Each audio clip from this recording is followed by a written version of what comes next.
A slave gladiator had access to medical care that surpassed the quality of aid available to 99% of Rome's free citizens. It would be like a prisoner today receiving better treatment than a millionaire. Hollywood sold us the image of a disposable fighter, cannon fodder for the arena. But the truth was far more cynical. The reason wasn't humanism, but cold economic calculation. To his owner, the lanista, each fighter was a costly asset to be repaired, not discarded. The arena wasn't just a slaughterhouse. It was a brutal but perfectly calibrated business system. And that fact changes absolutely everything. It presents us with two key mysteries. First, why were slaves doomed to die fed a special diet and treated by the empire's best doctors, while millions of free Romans died from starvation and simple infections? And the second, even more paradoxical. How could a man at the bottom of the social hierarchy, a despised slave, simultaneously be an adored superstar and a sex symbol for whose company noble matrons paid a fortune? These two questions are the key to the gladiator's real survival code, and we are going to crack it. To understand the rules of this deadly game, we must return to the very beginning, to the market where human life first acquired its price. So the market. But who was this commodity? The Hollywood myth is simple. Only slaves, prisoners of war, and convicted criminals ended up in the arena. And yes, they formed the core of this stream. But reality was far more complex. By the beginning of the 1st century AD, nearly half of all gladiators were free citizens. Men who voluntarily sold themselves into slavery to step onto the sand. They were called octorati. They came to the same market as the slaves and stood on the same platform while a buyer inspected their teeth and muscles. But the purchase was just the first step. How the system selected and specialized this commodity reveals its cold economic logic. Why couldn't they just throw any strong slave into the arena? Why was there an entire industry for their selection if the ultimate goal was death? Because the lanista was not a slave trader. He was an investor. His selection system worked like a sieve. He would sift through thousands of captives, choosing not just the strongest, but those who fit a specific fighter type. The lightly armed retiarius, the heavy secutor, or the murmillo. This was complex logistics, not a simple purchase of manpower. From the moment of the deal, the person's life vanished. He became a number in a ledger, an asset whose value depended not only on his muscles, but on a far less obvious quality. And here is a fact that breaks all logic. The most valuable quality in a future gladiator was not physical strength. Yes, the lanista assessed height, age, and health, but this was just a basic filter. The stark reality was that the key criterion was entertainment value, charisma. Lanistas were looking not for fighters, but for artists of death. Men who could work up the crowd and put on a show. That is why the tombstone of the legendary gladiator Flama records not only the number of his victories, it also states that he received his freedom 4 times and voluntarily returned to the arena each time. He was too good an artist to leave. All these paths, coercion, conviction, or voluntary contract, led to one place. A place that was more terrifying than the arena itself. What is more terrifying? A deadly fight that might last 15 minutes, or the months of preparation for it. Any of these paths ended at the gates of a gladiatorial school, the ludus. The philosopher Seneca, describing life inside, did not mince words. It is pure murder.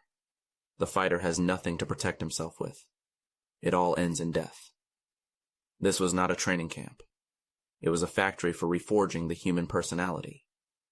And it is behind these walls that we will now venture to see from the inside the mechanism that turned men into machines of entertainment and killing. What did a gladiator's typical day actually look like? Was it an endless struggle for survival, like in a prison block? No. It was a monotonous, grueling routine. Waking before dawn, hours of training at the post, a communal meal, and lights out on command. A strict, almost military-like regimen. But the historical sources hide one detail. The wooden training sword, the rudis, was twice as heavy as a real one. This was not about practicing technique, but about cultivating inhuman endurance at the very limit of possibility. Added to this was a total lack of personal space and constant surveillance. The only way to survive in this meat grinder was through a rigid hierarchy and an unspoken brotherhood. But how could trust arise in a place created to cultivate killers? A newcomer, a tyro, entered a hell where it was every man for himself. His first weeks consisted of mistakes, punishments, and brutal lessons from the veterans. However, practice showed the opposite.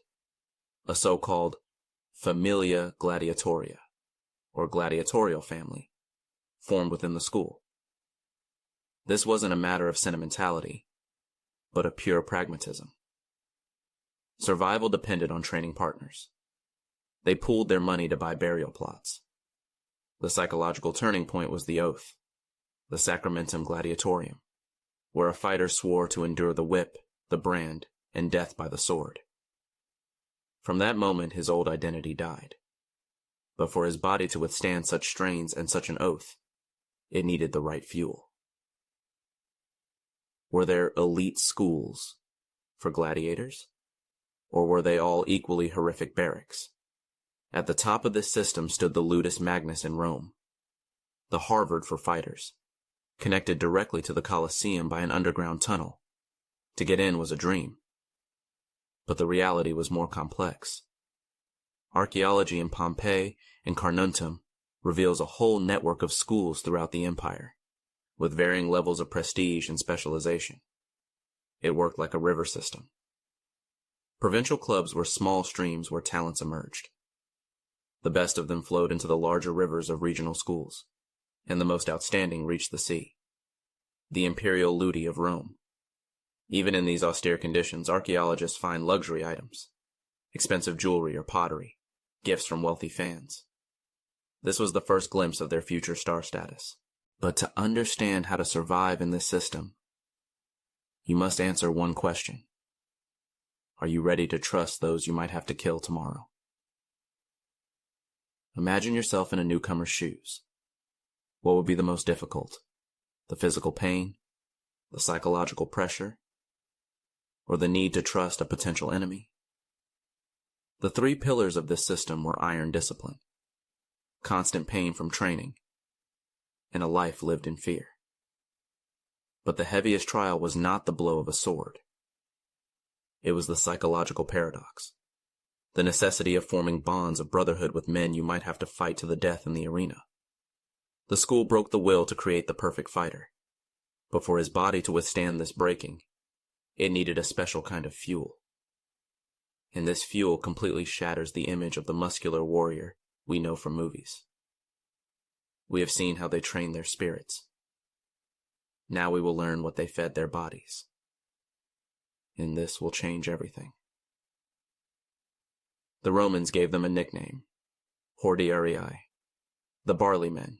Why were champions, whose bodies were their main instrument, fed the food of the poor, barley and beans, not meat? The first explanation is obvious.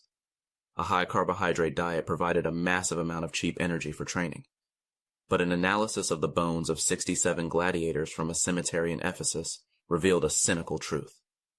The goal of the diet was not to create chiseled muscles, but to intentionally build up a layer of subcutaneous fat. This fat layer acted as an airbag, protecting vital organs and blood vessels from shallow cuts. It made the fights bloodier, and therefore more spectacular, but less deadly for the fighter. Pure economics. But this diet had another, completely invisible yet critically important function. So the killing machines were vegetarians? Isotope analysis of their bones leaves no doubt. From a modern fitness perspective, This is a recipe for weakness, but the Romans, without knowing it, were using advanced biochemistry. The gladiators' plant-based diet was oversaturated with the element strontium. Modern research confirms that strontium, when integrated into bone tissue, acts like a special cement in a brick wall. It doesn't replace the main brick, calcium, but strengthens the entire structure, making it more resistant to impact and accelerating healing. Their vegetarianism was not an ethical choice, but a pragmatic technology, a form of natural doping that made their skeletons stronger. But even the strongest bones sometimes broke, and that's when medicine stepped in. Imagine dinner in the ludus. A newcomer looks with disgust at his bowl of barley porridge, but a veteran points to a cup of murky gray liquid. This was their secret weapon, described by Pliny the Elder. A drink made from plant ash mixed with water. It tasted disgusting, but it was a powerful source of calcium and minerals needed for bone recovery after microtraumas from training. Here, food was not pleasure, but fuel and armor. Another step in turning a man into a machine. But this armor of fat and strong bones often failed. And that's when men whose art was almost magic entered the scene. The diet was a brilliant and cheap first line of defense. It increased both survivability and spectacle. The system seemed perfect. But reality hit hard. The skeletons of gladiators bear witness to horrific injuries. Pierced skulls, shattered joints, deep wounds from Aretiarius' trident, against which a layer of fat was useless. What happened when an expensive investment sustained such damage? This brings us to the answer to the main question posed at the very beginning. We will look inside the gladiatorial school's operating room, a place where medical miracles occurred. And we will understand why a slave received what free citizens could only dream of. How is this possible in a world without antibiotics and anesthesia? Each school had its own medicus, or doctor.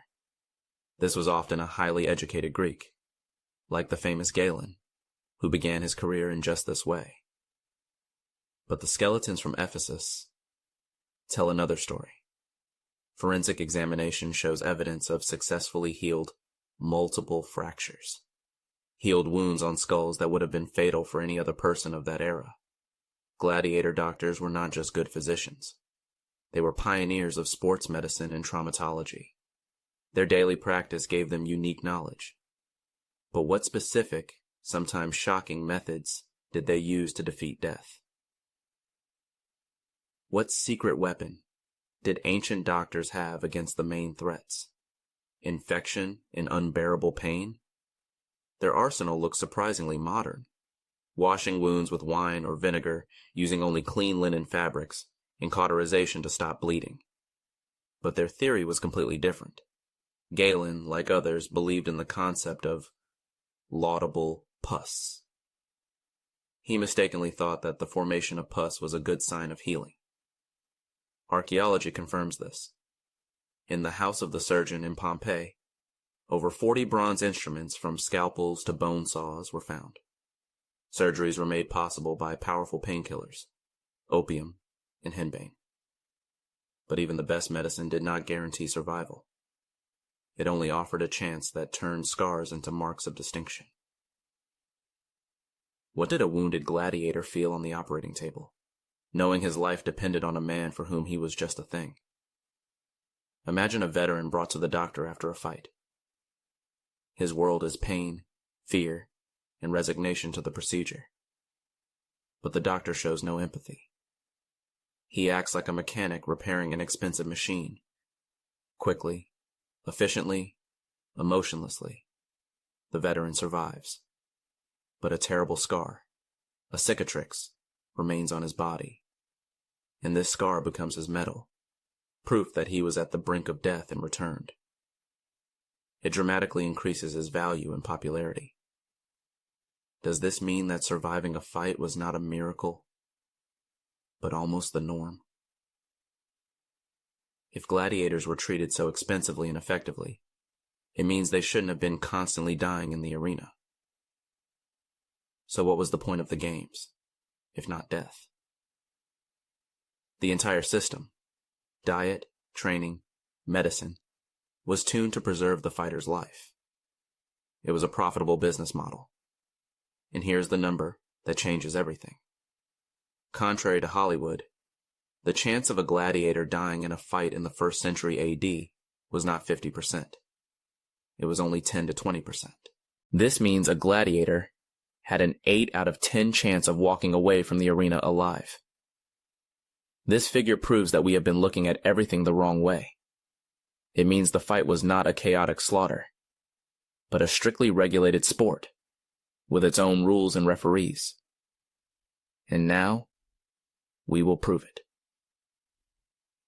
How can we reconstruct the rules of a sport that disappeared 1,500 years ago?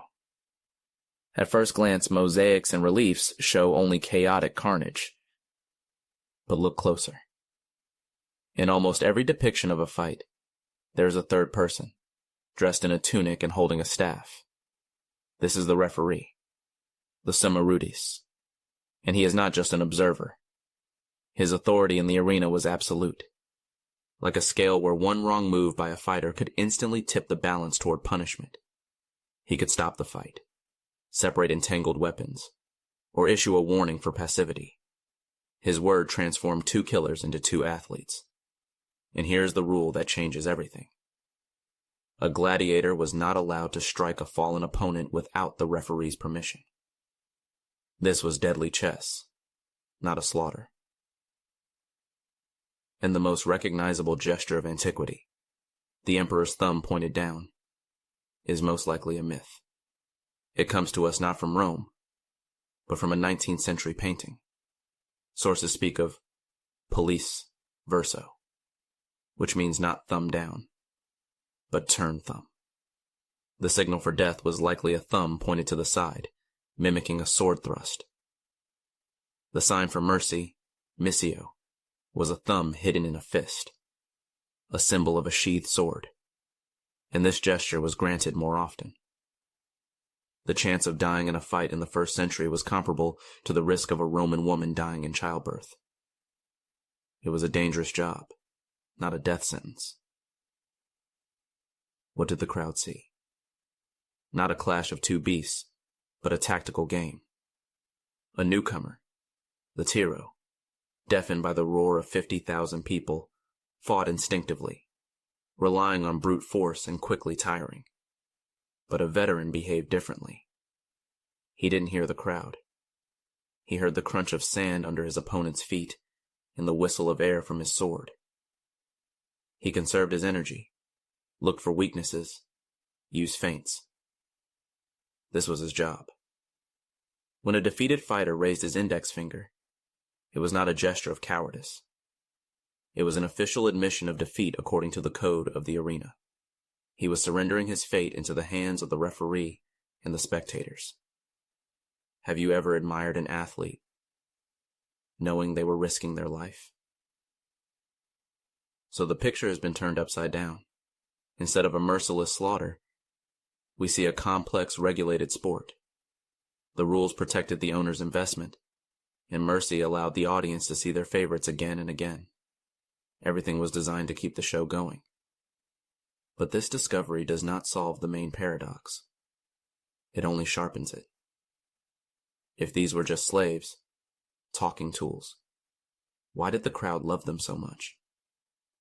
How could a person legally equivalent to a thing become an icon and an object of adoration for all of Rome? We have solved the mystery of the arena. Now we face the mystery of Roman society. Archaeology in Pompeii gives us our first clue. Over 20% of the graffiti in the gladiators' barracks was left by women. What compelled noble matrons to sneak into a slave's dwelling? At first glance, it seems like simple fan adoration.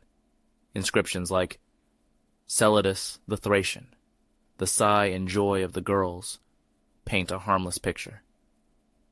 But the Roman poet Juvenal shatters this illusion. Noble women paid lanistas enormous sums for the right to spend a night with a famous fighter. It was the height of a scandalous trend. The sweat and blood of gladiators were scraped from the arena and sold in vials as a powerful aphrodisiac. Juvenal described how a senator's wife, Epia, ran off to Egypt with a gladiator named Sergius, whose face was disfigured and arm was broken. That is how powerful their appeal was. And this explains why their faces were known to everyone, even those who had never been to the arena. How did a common Roman, who couldn't afford a ticket to the games, know the names of the best fighters? Their fame was not confined to the walls of the amphitheater. It was the result of an entire media industry. Their images were everywhere. On pottery, children's toys, frescoes in taverns. Poems were composed about them. Their names were shouted in the streets. They were the heroes of the first sports news. A gladiator's fame spread like fire through a dry forest. The fight in the arena was the spark, and the souvenirs, graffiti, and rumors were the wind that carried the flame throughout the empire. For the lanista, this popularity was a set of golden shackles. The more famous the gladiator, the higher his price and the stronger his enslavement. What did a man feel, being simultaneously at the pinnacle of fame and at the bottom of society? In the market, merchants made way for him. Children looked on with admiration. This side of fame gave the illusion of power and importance, but in the barracks, it bred envy and deadly competition. In the arena, it turned into unbearable pressure. The crowd expected only victory, but the cruelest blow was dealt by the law. Despite universal love, a gladiator had the status of infamia, a man of dishonor. He was stripped of basic civil rights. He could not make a will or testify in court. Even the most famous idol of millions could not give evidence against a simple baker. The key to their ultimate dream lay not in fame or money, but in a simple piece of wood. So we have pieced together the image of a living paradox. The gladiator was a despised slave and an adored icon. His star status was an integral part of the Colosseum's economic machine, both a privilege and a curse. It gave him access to luxury, but bound him more tightly to the arena. This career could not last forever. The body aged, new competitors emerged. So what did every gladiator dream of as he fell asleep in his cramped cell? Dozens of victories, thousands of fans, but only one true goal. We will finally reach it. The most coveted object in the world of the arena. The wooden sword, the rudies, a symbol of freedom. And we will find out the price of that freedom, and what truly awaited a fighter after he left the sand for good. How could the ultimate reward for Rome's most dangerous fighter be not a bag of gold, but a crudely carved piece of wood? Here it is, the peak of a career. A veteran stands in the middle of the arena, the crowd chanting his name. The emperor hands him a wooden sword, the rudies. But this is not a happy ending. It is the beginning of the most terrifying choice of his life. He feels the rough texture of the wood in his palm. The sword weighs no more than a couple of pounds, but it feels heavier than his entire past life. The first path, to leave, to become a free man, but with the stigma of dishonor, without a profession, with a maimed body unsuited for the world. The second path, to stay, to give back the rudies and become a trainer in his home school, retaining his status and income, to remain a slave in golden shackles, forever trapped in the system that created him. Why would a lanista ever let go of his most valuable asset? Because the very hope of freedom was a powerful motivational tool. The term seemed achievable. A gladiator could be eligible for a rudis after 3 to 5 years of fighting, or 10 to 15 victories. This created the illusion of a fair deal, but the numbers shatter this illusion. An analysis of epitaphs on tombstones shows that the average age of death for a gladiator was 27. 9 out of 10 newcomers who walked through the school gates never saw their 30th birthday, let alone freedom. The rudies was a carrot dangled on a stick. Even the few who gained their freedom often returned. They couldn't adapt to a life where they were despised. The arena, once a prison, became their only home. What happened to a man whose profession was legalized killing? when he finally did leave. The most obvious path was to become a trainer, a doctor at his school. A veteran possessed invaluable survival experience. But there were other options. Their skills were in demand. Some became bodyguards for wealthy Romans. Mark Antony had a personal guard of former gladiators. Others became referees, summarudes, at the games. Most poignantly, there are their tombstones. Having lived to old age, they would proudly list their former profession in number of victories. Leaving the arena was like an amputation.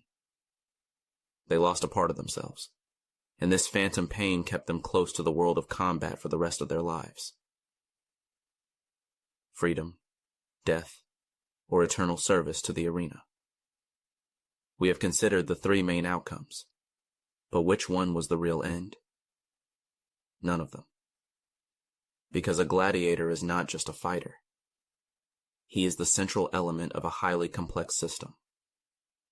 The Lanista's cold calculation, the crowd's thirst for spectacle, the political ambitions of emperors, advanced medicine, diet, and media fame.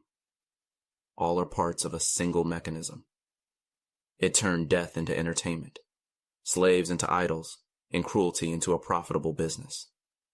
And when we look at this system as a whole, we understand that the story of the gladiator is a mirror.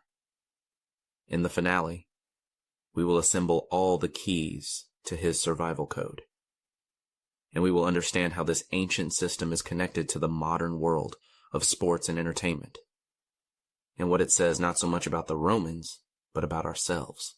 At the very beginning, we asked a question. Why were slaves doomed to die fed and treated better than free citizens? Now we have the answer. The key to the survival code is cold economic calculation. The gladiator was his owner's primary investment, and protecting that investment determined everything. Advanced medicine was not an act of humanism, but a way to get a valuable asset back in working order faster. The barley diet was not about health, but a cheap method to build a protective fat layer for spectacular but non-lethal cuts. Strict rules in the arena and a low mortality rate were insurance against the loss of valuable fighters. A top gladiator was worth over 1 million sesterces. With that money, you could buy 500 tons of grain and feed all of Rome for a day. The entire system was built not on cruelty for cruelty's sake, but on the maximum capitalization of human life. But if it was all about money, where did the almost religious adoration of the crowd come from? This brings us to the second paradox. The slave superstar. And he, too, was no accident. He was the necessary fuel for the economic machine. The crowd's need for heroes, spectacle, and sex created a cultural phenomenon that the Lanistas learned to monetize. The status of an icon and sex symbol transformed a fighter from a slave into a valuable brand. This allowed them to sell merchandise, arrange paid meetings with female fans, and raise the stakes on fights. Fame was a marketing tool. It benefited everyone except the gladiator himself. The Lanista got more money. The crowd got their idols. Politicians got the loyalty of the masses. And the gladiator got golden shackles. More privileges, but also more pressure. And a stronger dependence on the system. A gladiator's fame was like a tide controlled by the Lanista. He would raise the wave of popularity before the games, only to collect the maximum profit on the shore afterward. At first glance, this world seems infinitely distant from us. But if you remove the swords and sandals, you see striking parallels. The arena never disappeared. It just changed its form. Modern MMA fighters or boxers risk their health for fame and money. Their careers are short, and their contracts belong to promoters who take the lion's share of the profit. They are modern gladiators. Elite sports medicine that restores athletes after severe injuries. Special diets for maximum performance. A media industry that turns athletes into brands. Strict rules and referees that make a dangerous sport palatable to the audience.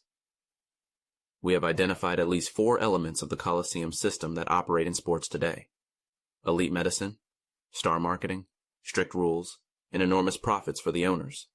The legacy of the Colosseum is not the ruins in Rome, but the very model of the entertainment industry. Have you ever considered who really benefits from your favorite sports shows? We have walked the entire path, from the slave market to the wooden sword. We have dissected a system that both elevated and destroyed a person. We have seen that the gladiator was neither a will-less sheep led to slaughter, nor a ruthless killer. The reality was far more complex. Now that you have all the keys, it is time for the main question. A question not about Rome, but about us. After everything you have learned, who is the gladiator to you? A person who fought for his life and dignity in inhuman conditions? Or a cog in a cruel entertainment machine? Write just one word in the comments. Your final verdict. Hero or victim? There is no right answer, but your choice will show what in this ancient story resonated with you today. Thanks for watching. The discussion is in the comments.